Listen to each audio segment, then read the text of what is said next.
కరీంనగర్ బైపాస్లో భారీగా గంజాయి పట్టివేత, ముగ్గురిపై కేసు నమోదు, 70 కిలోల గంజాయి స్వాధీనం.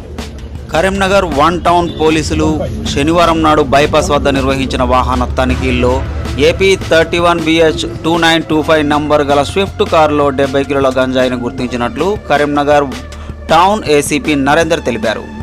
కారులో ఉన్న ముగ్గురు నిందితులను అదుపులోకి తీసుకుని ప్రశ్నించగా ఒడిశా నుండి మహారాష్ట్రకు తరలిస్తున్నట్టుగా తెలిపారన్నారు. నిందితుల్లో ఇద్దరు ఆంధ్రప్రదేశ్కు చెందిన వారు కాగా ఒకరు మహారాష్ట్రకు చెందిన వ్యక్తిగా పోలీసులు గుర్తించారు.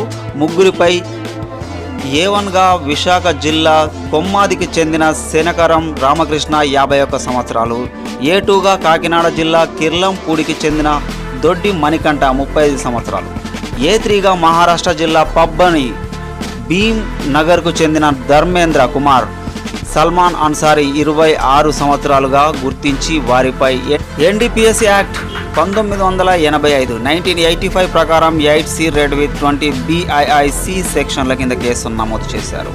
ఈ గంజాయి పట్టివేతకు కృషి చేసిన 1 టౌన్ ఇన్స్పెక్టర్ సరిలాల్ SI స్వామితో పాటు సిబ్బందిని టౌన్ ఏసీపీ అభినందించారు.